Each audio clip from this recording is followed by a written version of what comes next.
धाकड़ खबर, बेखौफसमा बेबाक अंदाज। धाकड़ खबर के न्यूज रूम से मैं आपके साथ हूं अकरम रईस खान। कोर्ट संबंधित खबरों का ताजा बुलेटिन लेकर एक बार फिर से आपके सामने हाजिर हो गया हूं। आज के बुलेटिन में 10 अहम खबरें आपके सामने रखने जा रहा हूं और जैसा कि मैं हमेशा कहता हूं, कोर्ट संबंधित हर खबर काफ़ी अहम होती है। आप लोगों को अखबार से मिले, किसी वेबसाइट से मिले या धाकड़ खबर से मिले, अपने पास संभाल के रख लेनी चाहिए। नज़ीर के तौर पर आगे किसी मामले में आपके काम आ सकती है। चलते हैं पहली खबर की तरफ। पहली खबर दिल्ली हाई कोर्ट से आपके सामने रख रहा हूं। हरियाणा सरकार ने कहा है कि साहब, हमने आदेश नहीं दिया है सीमा बंद करने का। आपको पता है सोनीपत के आसपास के इलाके में सड़कें खुदवा दी गई हैं। दिल्ली के लोगों को सोनीपत में नहीं जाने दिया जा रहा है, हरियाणा में नहीं जाने दिया जा रहा। कहा जा रहा है कि ये लोग जो वहां पर जाएंगे तो कोरोना फैला देंगे। लेकिन हाई कोर्ट में एक पिटीशन दाखिल करके कहा गया कि ये बहुत बड़ा अन्याय है, इस पर सुनवाई होनी चाहिए। तो हाई कोर्ट उस पर सुनवाई कर रहा है। आज भी उस पर सुनवाई होनी है, क्योंकि 2 दिन के भीतर हाई कोर्ट ने सरकार को कहा था कि इस पर अपनी स्थिति क्लियर करे। सरकार यानी कि केंद्र सरकार, और दिल्ली और हरियाणा के बीच जो ये मामला चल रहा है, हालांकि हरियाणा ने नहीं चला रखा, दिल्ली ने नहीं चला रखा, दिल्ली और हरियाणा के बीच जो ये मामला चल रहा है, इसका पटाक्षेप करने की कोशिश करे। तो इस मामले में जब जवाब तलब किया गया हरियाणा सरकार से, तो हरियाणा सरकार ने कोर्ट में जाके कहा, जी हमने थोड़ी कहा, ये तो सोनीपत का जो डीएम है, यानी कि जिसे वहाँ हरियाणा की भाषा में डीसी कहते हैं, डिप्टी कलेक्टर, उसने आपको ही कर दिया, हमारी ना इसमें कोई गलती, सरकार ने नहीं कहा। तो फिर इसमें वहाँ के डीसी से पूछा गया तो उसने कहा शासन का आदेश आया और उसके बाद मैंने अपनी ये ऑर्डर जारी कर दिया। तो कोर्ट ने कहा कि 14 को आइए और अपनी वो जो आपने अधिसूचना जारी करी है उसकी कॉपी लेके हमारे सामने आइए, आखिर आपने ऐसा किया कैसे। अब सरकार पीछे हट रही है। नहीं तो आपने अनिल विज का बयान देखा होगा, जो वहाँ के गृह मंत्री है, उन्होंने कहा मनोहर लाल खट्टर कैसे इजाज़त दे सकते हैं, बड़े वो गृह मंत्री हो, कार्य क्षेत्र तो मेरा है, कौन आएगा कौन जाएगा कौन नहीं जाएगा। उनके इंटरव्यू तमाम चैनलों पे चले, उन्होंने दावे किए। अब क्या कहें, कोर्ट के अंदर ये भी पेश करें तो कोई मज़ा आ जाए और कोर्ट ढंग से कोई डिसीजन सुना दे तो भी मज़ा आ जाए। लेकिन आज क्या होगा वो देखना बहुत दिलचस्प होने जा रहा है। और ये रास्ता बंद है पूरा का पूरा, बॉर्डर इन्होंने खोद दिया है। और सबसे अहम टिप्पणी जो है वो अब मैं आपके सामने रखने जा रहा हूँ। कोर्ट ने कहा कि आप डॉक्टरों को, नर्सों को, पुलिस वालों को, सफाई कर्मचारियों को, या जो योद्धा हैं कोरोना के, आप उनको कोरोना वाहक बता रहे हैं। आपको शर्म नहीं आती है? वो आके कोरोना फैलाएंगे, आपको जाने नहीं दिया जा रहा है। यहाँ लोग रहते हैं, दिल्ली एनसीआर के अंदर ये इलाका पड़ता है, ड्यूटी करने के लिए दिल्ली जाते हैं, ड्यूटी करने के बाद दिल्ली से वापस आते हैं, लेकिन आपने बॉर्डर बंद कर दिया है, सड़कें खुदवा दी हैं। तो देखना दिलचस्प होगा कि इस पूरे मामले में होगा क्या। दूसरी खबर का रुख कर लेते हैं। दूसरी खबर भी दिल्ली हाई कोर्ट से मैं आपके सामने रखने जा रहा हूं। शराब की होम डिलीवरी को लेकर दिल्ली हाई कोर्ट ने जताई है चिंता। किस तरीके की चिंता जताई? दिल्ली हाई कोर्ट का कहना है कि भैया होम डिलीवरी करने जा रहा, कोई इससे लूट ले, छीन ले, फिर क्या होगा? या इसके अलावा शराब में मिलावट बढ़ा दी जाए तो क्या होगा? क्योंकि दुकानों से जो बिक रही है वो तो कम से कम इस बात का तो पक्का है कि वो असली बिक रही होगी, वहाँ उतनी मिलावट नहीं की जा सकती है और वहाँ से लूट खसोट नहीं हो सकती है। ये तमाम चीज़ें कही हैं और सवाल उठाए हैं कि आपने होम डिलीवरी चीज़ें आखिर शुरू कैसे की हैं। जस्टिस राजीव साय हैं, जिनका नाम जस्टिस राजीव साय एंडलो, और दूसरे जस्टिस संगीता ढींगरा सहगल जो हैं, इन दोनों की बेंच ने इस मामले की सुनवाई की और मामले की सुनवाई करने के बाद इसमें सरकार से जवाब तलब किया है और कहा है कि आखिर उसने किस नियम कानून के तहत ये तय किया है कि ये होम डिलीवरी शराब की कराए। क्योंकि अभी तक आबकारी जो कानून है उसमें ऐसा कुछ नहीं है कि शराब की जो है ऑनलाइन बिक्री कराई जाए। तो केंद्र सरकार और प्रदेश सरकार इसमें क्या अपना जवाब दाखिल करेंगी, क्या नहीं करेंगी, उसके बाद कोर्ट क्या फैसला लेगा, हमारी नज़र से गुजरेगा तो हम भी आपके सामने लाने की कोशिश करेंगे। लेकिन इन फैसलों को देखकर ये लगता है कि सुप्रीम कोर्ट के मुकाबले हाई कोर्ट ज़्यादा अच्छा काम कर रहे हैं पूरे देश की। किसी दिन एक रिपोर्ट आपके सामने रखने की कोशिश करूँगा। क्या करें साहब, रिसर्च वाली टीम अलग होनी चाहिए, वो बैठ के निकाल के दे। तो कुछ बोले आप खुद ही निकाल लो, खुद ही तुम्हारे सामने धरो जी, इतना सारा डंगा कुकर हो सके। अगली खबर का रुख कर लेते हैं।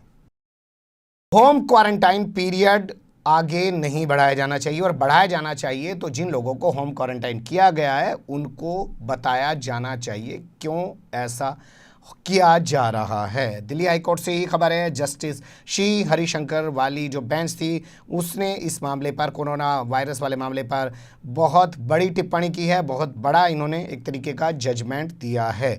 इन्होंने कहा है कि इस बात के क्या प्रमाण हैं कि जो इन्फेक्टेड व्यक्ति है, जो संक्रमित व्यक्ति है, उसके जो लक्षण हैं, उसके जो सिम्टम्स हैं, वो कब दिखाई देने लग जाएंगे, कब खत्म हो जाएंगे। इस बात का अभी तक तो ये प्रमाण मिला नहीं। आपने उसको 14 दिन के लिए घर में बंद कर दिया, उसके फ़ौरन बाद आप फिर कह रहे हो कि उसका क्वारंटाइन पीरियड फिर बढ़ा दीजिए। तो ये नहीं होना चाहिए। आपको करना ये चाहिए कि जब वो क्वारंटाइन पीरियड है उसका शुरू हो तो उसके घर के बाद जो आप नोटिस चस्पा करते हैं उस पर डेट खोलिए कि फला डेट से फला डेट तक होम क्वारंटाइन रहना पड़ेगा। साथ ही इसको जिन लोगों को होम क्वारंटाइन किया गया है इनके लिए एक हेल्पलाइन नंबर जारी किया जाए। अगर इनको बीच में कोई ऐसी दिक्कत आती है, कहीं जाना पड़ जाए, कोई इमरजेंसी बात हो जाए, तो ये उस अधिकारी से बात करके अपनी जो समस्या है उसका समाधान करा सकें। ऐसा ना हो कि बिल्कुल पूरी तरह उनको प्रतिबंधित करके अंदर रख दिया जाए। एक फ़ोटो जर्नलिस्ट हैं अमित भार्गव, उनकी तरफ से पिटीशन दाखिल की गई है जिस पर इन्होंने ये बयान दिया। बता दें आपको, दिल्ली में एक पिज़्ज़ा बॉय यानी कि जो डिलीवरी बॉय था पिज़्ज़ा का, उसका कोरोना पॉजिटिव निकला था। उसके बाद 72 परिवारों को जिनके वो संपर्क में आया था, जहाँ घूम घूम के कोरोना बांट रहा था,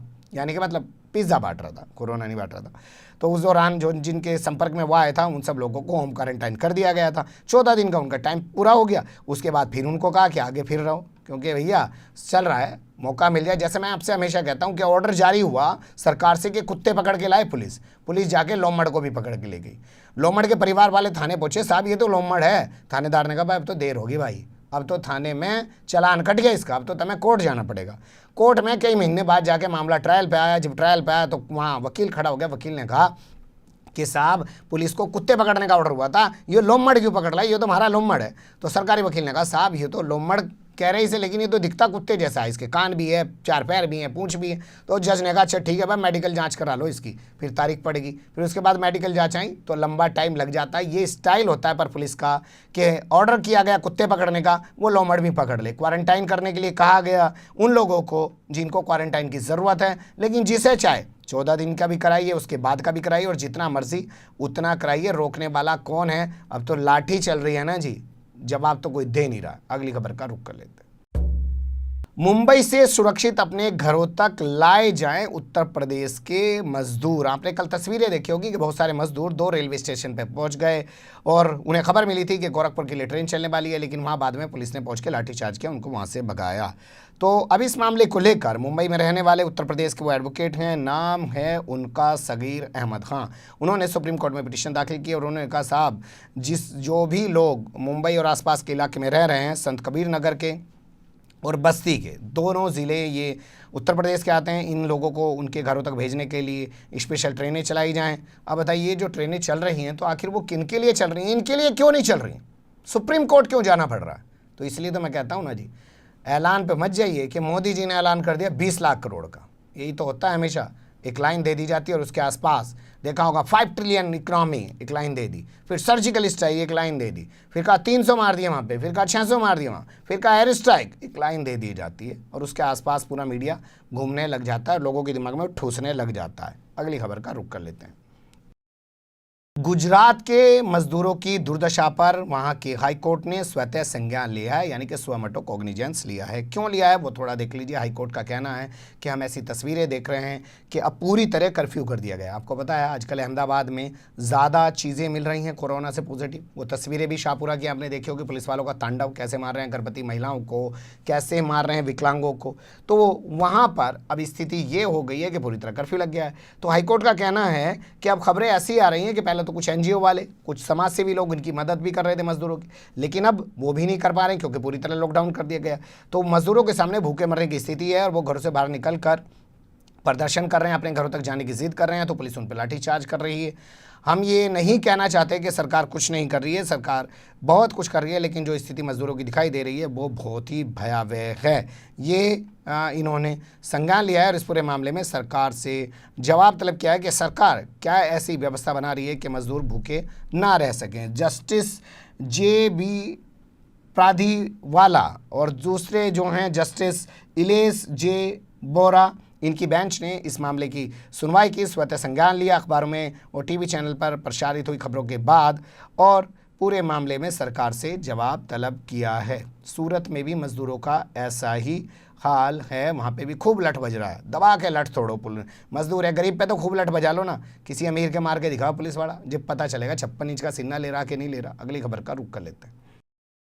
डीपी यादव की जमानत अर्जी पर सुप्रीम कोर्ट ने सीबीआई से जवाब मांगा है। हत्या के मामले में सजा काट रहे उत्तर प्रदेश के बाहुबली नेता डीपी यादव का नाम करना है ना, गूगल कर लीजिएगा, आ जाएगा पूरा। पर मुझे लगता है इनके ऊपर अभी तक फिल्म क्यों नहीं बनी। बहुत सारी मर्डर मिस्ट्री पे फिल्म बन चुकी है, आरुषि तक पे फिल्म बन चुकी है, इनके वाले मामले पे अभी तक क्यों फिल्म नहीं बनी। एक आईएएस ऑफिसर के बच्चे के मर्डर का मामला था, उसमें तो बननी चाहिए थी फिल्म, अभी तक क्यों फिल्म नहीं बनी है। या बनी हो तो आप कमेंट करके ज़रूर बताइएगा कि क्या डीपी यादव वाले मामले में फिल्म बनी है कि नहीं बनी है। हो सकता है हमारी नज़र से ना गुजरी हो, आजकल टाइम भी नहीं मिलता फिल्म देखने का। वो तो पुराने ज़माने में जब खाली थे बैठ के अपना देख लेते।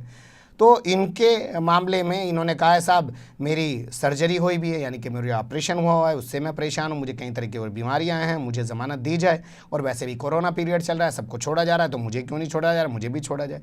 इस पर सीबीआई से जवाब तलब कर लिया सुप्रीम कोर्ट ने। अब सीबीआई इसमें जवाब दाखिल करेगी, उसके बाद देखते हैं क्या सुप्रीम कोर्ट इनको ज़मानत देता है या नहीं देता है। 1 हफ्ते का टाइम सीबीआई को दिया गया है। वाधवन बंधुओं को तो आप जानते ही होंगे साहब, जो लंबी लंबी गाड़ियां लेकर लॉकडाउन के बीच पहुंच गए थे महाराष्ट्र में एक छोर से दूसरे छोर पे। उसके बाद फिर एक पुलिस वाले ने इनको रोक लिया और बस फिर इंटरनेशनल खबर बन गई, नेशनल नहीं कहूँगा। भोंपू मीडिया ने चिल्ला चिल्ला के खूब बताया, आखिर क्यों ना बताए। खबर महाराष्ट्र से थी और महाराष्ट्र में बीजेपी की सरकार नहीं है, वरना इसके अलावा तो पता नहीं कहाँ कहाँ क्या क्या हो रहा है, उस पर किसी की नज़र जाती ही नहीं है। तो उन वाधवन बंधुओं पर आरोप है उन्होंने यश बैंक में घोटाला किया है। DHFL वाले मामले में के वो प्रमोटर हैं और दोनों भाइयों का नाम है धीरज वधावन और दूसरे चाहते थे अग्रिम जमानत चाहते थे कि ईडी भी इनको गिरफ्तार करने वाली है।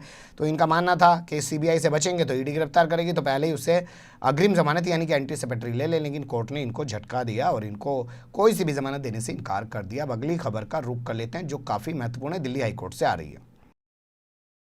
लैब असिस्टेंट को नौकरी से हटाने पर हाईकोर्ट ने रोक लगा दी। मैं फिर कहूँगा, जब आप जजमेंट देखेंगे ना और सुप्रीम कोर्ट से तुलना करेंगे तमाम हाईकोर्ट के जजमेंट की, जैसे आप देखिए मद्रास हाईकोर्ट ने कहा कि भैया शराब की दुकानें बंद करो, ऑनलाइन बिकवानी है तो बिकवाओ, यहाँ भीड़ लगा के शराब नहीं बेचने देने के। तो तमिलनाडु सरकार उस फैसले के खिलाफ सुप्रीम कोर्ट पहुंची है। अब वहाँ सुप्रीम कोर्ट में क्या होगा कुछ पता नहीं है, लेकिन हाई कोर्ट के जजमेंट जब आप देखेंगे तो आप पाएंगे कि हाँ वाकई में सुप्रीम कोर्ट से अच्छे हाई कोर्ट के जजमेंट हैं। हाई कोर्ट में बैठे हुए जज ज़्यादा अच्छे से काम कर रहे हैं।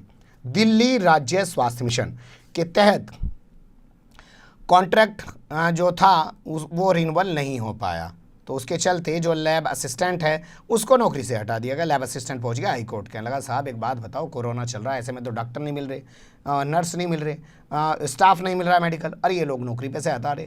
तो हाई कोर्ट ने कहा कि आपका कॉन्ट्रैक्ट रिन्यूअल हुआ हो या ना हुआ हो, आप इस शख्स को नहीं हटा सकते हैं। ऐसे हालात में तो बिल्कुल भी नहीं हटा सकते हैं। जस्टिस प्रतिभा एम सिंह की बेंच ने ये फैसला सुनाया है। तो ये काफ़ी महत्वपूर्ण फैसला है। जहाँ जहाँ आप लोग ऐसे काम कर रहे हैं, अगर आप लोगों को भी ऐसे नौकरी से हटाया जा रहा है और आप ऐसी आवश्यक वस्तुओं वाले मामले से जुड़े हुए हैं या जो ज़रूरी चीज़ें हैं उनसे जुड़े हुए हैं, वहाँ आपको अगर नौकरी से निकालने की कोशिश की जा रही है तो दिल्ली हाई कोर्ट के इस फैसले को नज़ीर के तौर पर ज़रूर इस्तेमाल कीजिएगा। अगली खबर का रुख कर लेते हैं।